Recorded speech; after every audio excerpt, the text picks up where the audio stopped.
work that is being done by CDCs across the Commonwealth is enormously important. And I think increasingly people don't recognize how important it really is. We live in a state where the cost of living is increasingly high, where the causes of this are driven by, on the one hand, healthcare costs, but the other part of it is housing costs. And housing costs have everything to do with a increasingly dysfunctional framework that's in place for community development. And we've laid out a really detailed plan for this in my campaign. Now, the reason I'm running is because as a voter, I think that these kinds of issues need to be talked about.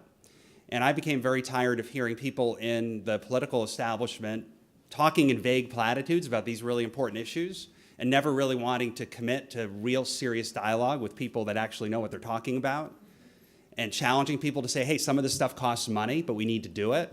Some of this stuff means changing regulatory frameworks that have been around for decades that are out of date, need to be changed, and that's hard, but then what's the point of being in government if you don't want to take on hard challenges? And I believe that inside of the political parties, it's not going to happen. They don't want to change. So I decided with a group of voters to found a new political party, which is what the United Independent Party is. And the vision of it is simple. It's that everybody is equal and everybody's civil rights have to be protected, and we need our government to spend taxpayer money wisely. We need our government to actually take on these important issues of community development because they matter. They matter. They aren't just sound bites. And we need people that are willing to talk about them in the way that you hear me talk about them and what you see on our website, in ways that are practical and real and informed and aren't meant to gloss over the hard realities of the challenges that we all deal with. So that's what this is about.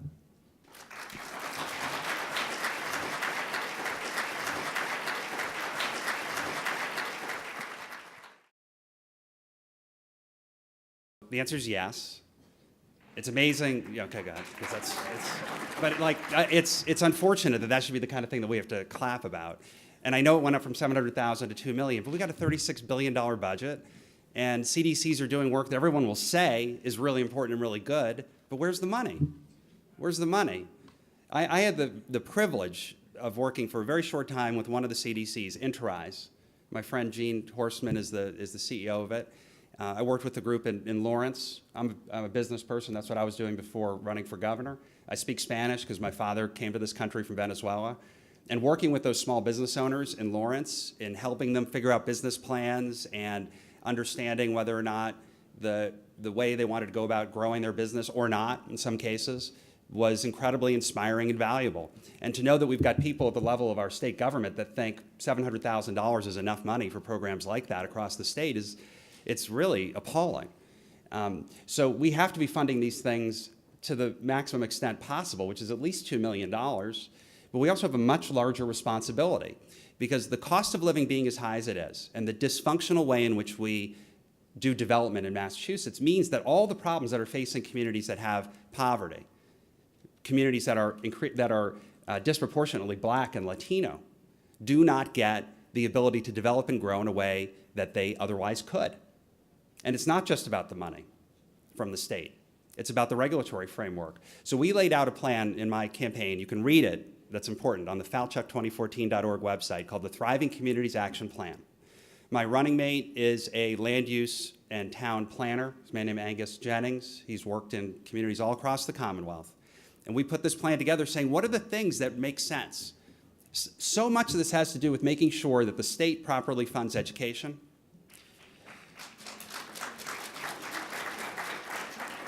Chapter 70 funding. The state is required to update Chapter 70 every 2 years. The last time it did it was 10 years ago. I know they're starting now to look at it again, but come on, it's supposed to be every 2 years. They've done it twice since 1993. So that means that education funding has stayed essentially level at a time when the cost of it keeps going up.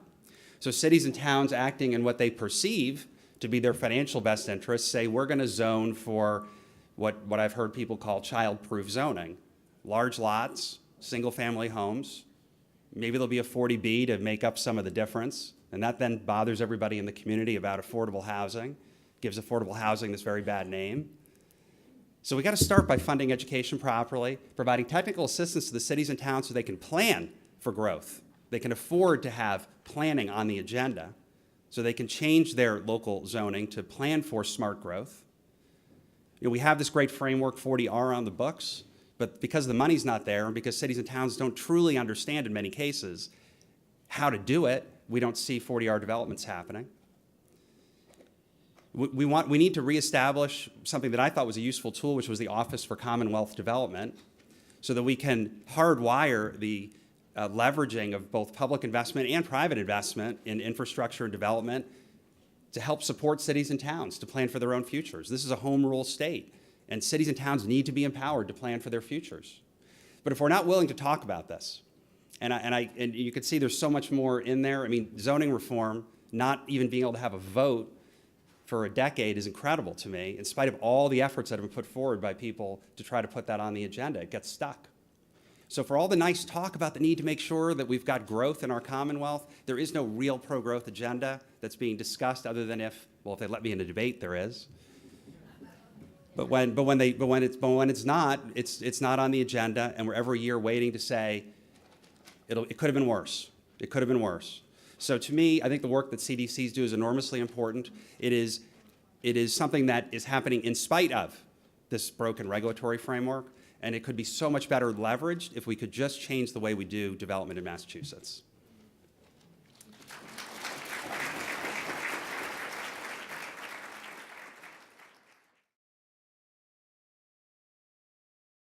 This is what we're talking about with the Thriving Communities Plan. So yes, of course, the funding that is described here should be something that everybody should be able to agree to. Here's the problem. Any candidate for governor standing up here doesn't at least say something that sounds like yes is not a very good candidate. So this is the hard thing, because the accountability that we've got in our government really isn't there unless we elect people that are willing to stand for it and get into our government and put good bills on the governor's desk that are actually going to make these things happen. So yes, of course I support that. And again, this is a big problem, because what's happening in our state is that young people are finding they can't afford to buy a home. You know, I'm 44, I remember being in college and we would joke that there's going to be no Social Security when we get older. If you look at the young people working on my campaign, they joke about the idea that they'll never be able to own a home. I was talking to one of the young people working on my campaign the other day, graduated college, 22 years old, has $200,000 worth of debt. Now, forget the fact that the house that a starter home for him in a few years might cost $500,000. What's he going to do with that $200,000 worth of debt? I was talking to a group of students at Fitchburg State University the other day, and I asked them, I said, how many of you voted in the most recent election, the primaries, in which only 16% of voters voted, and they all had their hands down. And then I said, how many of you have a huge amount of student debt? And they all raised their hands. I said, notice the connection between these two things. When you don't vote, you are invisible. Your voice does not get heard. And we have too many people around our Commonwealth that have decided that the political process, it doesn't work, it's broken, the whole system's rigged, everybody's two sides of the same coin. And what ends up happening is that groups that have a lot of money, who are making money off of the status quo as it is today, get to make policy. So these things don't take place. So housing becomes more expensive. Now, the good news is you can take that same desire to make money, that profit motive, and leverage it for the public good by having sensible housing policy. If developers say the only way I can make money is by doing a 40B or by building a single-family home on a large lot, then that's what they're going to build. If you provide them other alternatives, like a smart growth district in communities across the Commonwealth where communities have decided this is what we want to have, well, then they can make money doing that. That's the vision towards not just saying we need more affordable housing, but housing of all kinds, so that young people can afford to stay, so that older people who might want to downsize can find multifamily housing to live in. You know, the reports from Northeastern about 10,000 new units of multifamily housing being needed in addition to what's being built every year. This has been out there for years. We just don't have any kind of comprehensive state policy to turn that into a reality. So that's my vision, is that we can create that. It means talking about issues that most people say, boy, this is dry. But I think it's exciting. You won't believe this, maybe you will, but I was speaking at a comedy club, and they said, so what are your policies? And I said the first thing was, well, housing. And I tried to make a joke about housing. I mean, who makes jokes about housing? And they said, that's funny, but wait a minute, tell us what that really is. And I told them some of the stuff I just said. And this audience, which was all 20-somethings, were actually stopped the fact they were in a comedy club and started to listen. And I was like, well, that's kind of wild. We're in a comedy club, we're talking about housing? There's hope for America. So that really is my vision. We can engage people on these issues. We can show them that this is really how we're going to have sustained economic growth, because jobs follow rooftops. And making that case to the voters is what must be done, what we need a leader in the corner office who's willing to do it.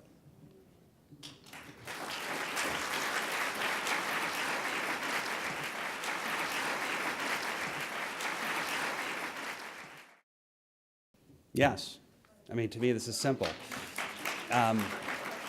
Now, here's the thing, too. Where's the money supposed to come from for this? I know we're only talking about $6 million in a $36 billion budget, but the state is comfortable giving out enormous tax breaks to big companies. They give out almost $800 million worth of them a year.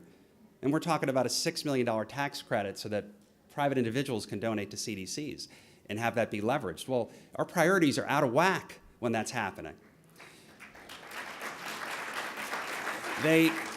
The legislature voted at the end of the legislative session this year to spend $1.1 billion to expand the convention center in downtown Boston. Again, what are our priorities really when you hear folks saying nice things about housing and community development, and yet the votes go in that direction, where we have to worry about whether we're going to have a governor that's going to be committed to putting in place a small but meaningful amount of money towards this kind of work that all of you do. So that's why we need new leadership.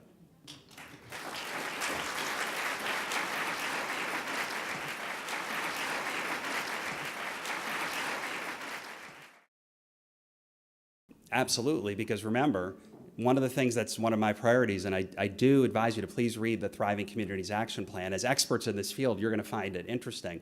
We've got to build that Office for Commonwealth Development, and the CDCs need to be a central part of how that all works. So it's not just, hey, let's meet and we can hear about the interesting things you guys are doing. It's, no, you got to have a seat at the table. Too often what's happened is the people in the communities that are doing the real work that you do, it's happening without the recognition at the level of the state. There is some. I'm not trying to say that nothing is being recognized, but you need to have a governor that wants you there, because you're the ones who will be driving policy. You're the ones who know what works. You're the ones that are doing it.